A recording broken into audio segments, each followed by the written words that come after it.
y vamos a iniciar la conferencia diaria sobre la situación del coronavirus SARS-CoV-2, el nuevo coronavirus y la epidemia de la enfermedad que produce COVID-19.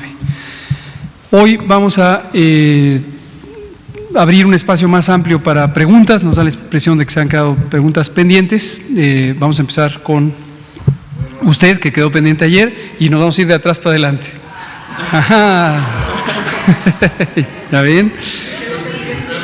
Bueno, pero antes el doctor José Luis Salomía, director general de epidemiología, va a presentar el informe técnico diario, y hoy tenemos un invitado quien apreciamos mucho, que es el doctor Alejandro Sbarch Pérez, quien es el coordinador de la formación y reclutamiento de los recursos humanos en el Instituto de Salud para el Bienestar. Él tiene la encomienda de, previo al COVID, con mayor razón ahora durante el COVID, de asegurarse que existan los profesionales de la salud, enfermeras, enfermeros, médicas, médicos, etcétera, en todas las unidades de salud. Y nos va a comentar precisamente sobre el progreso acelerado que ha habido al respecto. Le pido al doctor Salomía si empieza, por favor. Con su permiso, señor secretario. Buenas tardes con todas y todos. Damos la actualización del día de hoy. Si recuerdan, esta nueva gráfica la iniciamos el día de ayer.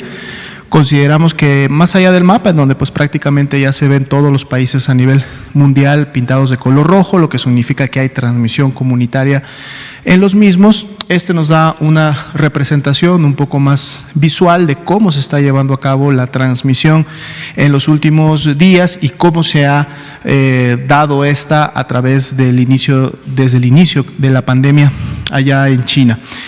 Como pueden ver, la proporción de casos confirmados en los últimos 14 días, es decir, la pandemia activa, las personas que en los últimos 14 días presentaron síntomas, se mantiene prácticamente similar a la última semana, 77% para el corte del día de hoy, lo cual nos habla de que la transmisión a nivel mundial se mantiene activa. Ese 77 no ha disminuido, se ha mantenido entre 75 y 76 prácticamente durante las últimas 2 semanas, y vemos que los casos en los últimos 24 días siguen concentrándose en la región de Europa y seguida rápidamente por la región de América, en la cual nos encontramos nosotros. La tasa de letalidad, también si recuerdan, el día de ayer comentábamos que había tenido pequeños incrementos. Pues bueno, el día de hoy también se produce un incremento en la tasa de letalidad mundial, siendo de 5.1%. Si pasamos a la siguiente, vemos ahora nuestro panorama nacional. El día de hoy actualizamos a 1.510 casos confirmados, 4.653 casos sospechosos, se actualizan también a 50 las defunciones ocurridas, y son prácticamente ya 14.000 las personas que han sido o están siendo estudiadas como casos de COVID-19. Y bueno, pueden ustedes ver la distribución en el mapa por carga de enfermedad, en donde ahora se suma a los, digamos, colores más intensos, que igualmente representan una mayor carga de enfermedad, el estado de Jalisco. En la siguiente vamos a ver la distribución por estado, pero ahora por carga de enfermedad acumulada, es decir, por cantidad de casos que se han confirmado, estando bajo este esquema Ciudad de México, Estado de México y Jalisco, precisamente en los primeros lugares. Esto realmente no es tanto de extrañarse. Recuerden que son las 3 estados que en su momento concentran, junto con Nuevo León, la mayor carga poblacional que tenemos en México. Por eso esto lo tenemos que ver a la luz de esa carga poblacional. Por eso en el siguiente gráfico tenemos la distribución, pero ahora por tasa de incidencia acumulada. Aquí ustedes pueden ver cómo los 3 estados que se encontraban a la cabeza por distribución de carga de enfermedad ahora no necesariamente están en ese mismo orden, dado que en función de la base poblacional, entonces las posiciones van cambiando y ahora pasan, por ejemplo, otros estados como Aguascalientes y Quintana Roo a la cabeza en este tipo de análisis de la información. La siguiente, por favor. La distribución de casos por grupo de edad.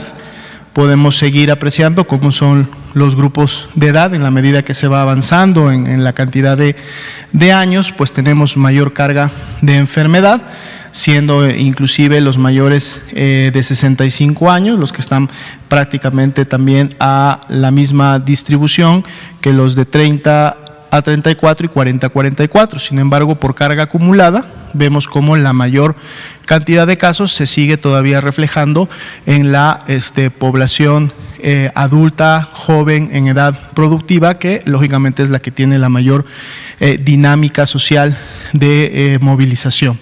En la distribución por sexo, pues bueno, los hombres todavía siguen teniendo un poco más de carga acumulada con un 58%. En la siguiente diapositiva vemos nuestra distribución de casos hospitalizados comparados con ambulatorios, una diferencia de 19% para el corte de hoy en relación a los 1.510 casos confirmados, y aquí podemos ver cómo se mantiene esta tendencia. Estamos hablando de las columnas en color amarillo, como en la medida que se incrementa la edad de la persona, pues empezamos a ver esta carga de complicaciones o pacientes graves en función de la edad, y vemos cómo también los mayores de 65 años, día con día, empieza a incrementar esta barra, ¿no? Esto es importante en el mensaje a la comunidad, porque esto en su momento confirma precisamente que ser un adulto mayor continúa y va a seguir siendo un factor de riesgo importante, no solo o no para desarrollar la enfermedad, sino para en su momento que se produzca algún tipo de complicación y que esto lleve a la persona a demandar atención médica en segundo o tercer nivel, es decir, en una unidad hospitalaria, y de ahí la importancia de la medida de seguridad en su momento emitida, que pide a estas personas, es decir, a los mayores de 60 años, en el tema de grupo de edad, de mantenerse en resguardo domiciliario corresponsable para evitar precisamente en estos momentos o en este inicio de la epidemia contagiarse y por lo tanto pasar a formar parte de esta estadística. En la siguiente,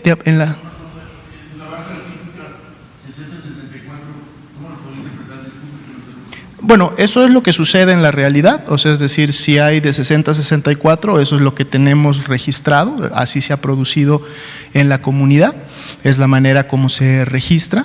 Sin embargo, vemos que la carga de mayores de 65 rápidamente vuelve a incrementarse, ¿no? Esto recordando que es a nivel nacional. La siguiente, por favor. La distribución en función de la evolución, el 67% ha evolucionado de una manera leve y por lo tanto se ha atendido de manera ambulatoria. Sin embargo, un 9.4% tuvo que ser hospitalizado, pero en condición estable, en condición, digamos, de seguimiento.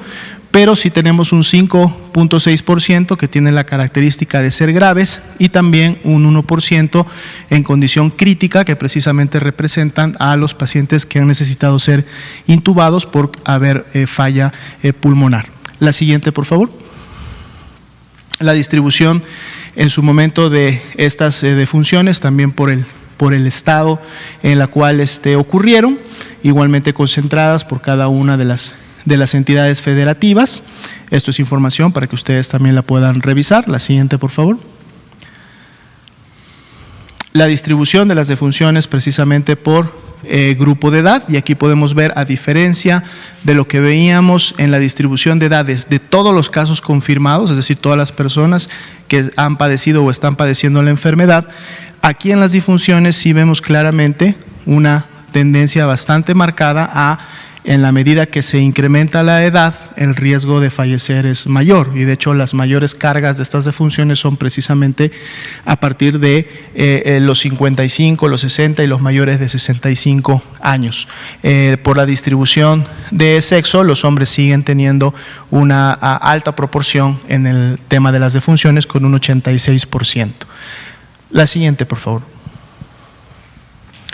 Grupos de riesgo y en su momento comorbilidad. Eso también es importante porque necesitamos también que las poblaciones, las personas que en su momento están padeciendo de alguna enfermedad, de las que están incluidas dentro de los grupos de riesgo, también sean las que durante todo este mes hasta el 30 de abril, por favor, se queden en casa, que sus familias activen un protocolo de asistencia y de atención, sobre todo, decíamos, a los mayores de edad, pero también a las personas con hipertensión, con diabetes, con obesidad, con alguna enfermedad pulmonar, porque como pueden ver ustedes son de las principales también comorbilidades y factores de riesgo asociados a la producción de funciones. La siguiente, por favor. Nuestra curva diaria que da seguimiento a cómo se están acumulando los casos confirmados en el tiempo y un poco cuál es la relación que guarda con otros países que ya pasaron por esta fase, y bueno, podemos ver ahí los 1.510 casos confirmados al día de hoy, cómo se han acumulado. Y en el siguiente gráfico, que es la siguiente diapositiva, podemos ver esta misma distribución, pero ahora también estamos agregando una gráfica de barras que en su momento nos evidencia cómo se han estado presentando los casos por día. Es decir, en la curva roja tenemos los casos acumulados, cómo se van acumulando en el tiempo hasta llegar a los 1.510 que tenemos hoy, pero en las barras inferiores vemos cómo sucede la carga de manera diaria, ¿no? Vemos cómo en un momento inició con una máxima que más o menos bordeaba los 50, 60 casos, y prácticamente ya en la última semana se puede decir que hemos tenido más o menos una media de unos 150 casos que diariamente se han estado confirmando y han estado pasando lógicamente al número que tenemos, y durante la última semana, con variaciones un poco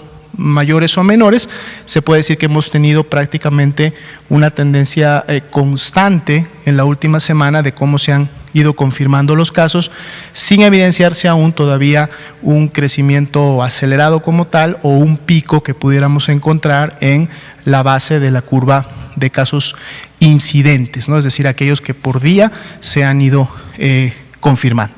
Ese sería el panorama del día de hoy. Muchas gracias, doctor José Luis Salomía, director general de epidemiología. Le pedimos ahora al doctor Alejandro Sbarch si nos comenta sobre el reclutamiento y formación de recursos humanos de la salud especializados. Muchas gracias, doctor Hugo López-Gatell, por la invitación a este importante espacio. El día de hoy quisiéramos que nos ayuden a convocar a todos nuestros médicos generales, especialistas, a todas nuestras enfermeras generales, especialistas, a que nos ayuden. El llamado es de ayuda a que todos los profesionales de la salud se involucren en la atención de esta patología a través de este llamado y de esta campaña de reclutamiento. ¿Tenemos un video, por favor? Convocatoria especial. Para la atención del COVID-19, el Instituto de Salud para el Bienestar convoca a médicos o médicas especialistas en terapia intensiva, urgencias, medicina interna, neumología, infectología y anestesiología. También se requieren enfermeras o enfermeros especialistas en terapia intensiva e inhaloterapia. En este momento, México te inscríbete en médicosdelbienestar.salud.gov.mx. Ya estamos contratando.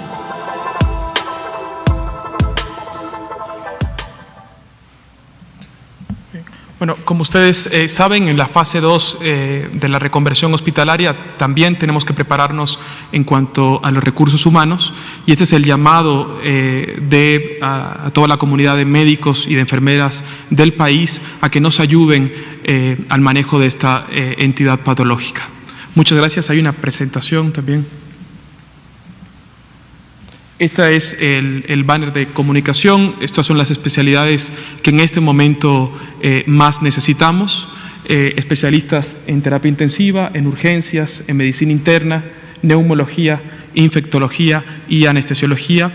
Y después enfermeras generales y enfermeras especialistas, particularmente en terapia intensiva y con conocimientos de inhaloterapia. La forma de acceder es a través de esta página, medicosdelbienestar.salud.gov.mx. Ya estamos contratando, ya estamos enviando a trabajar a diferentes hospitales, a diferentes estados.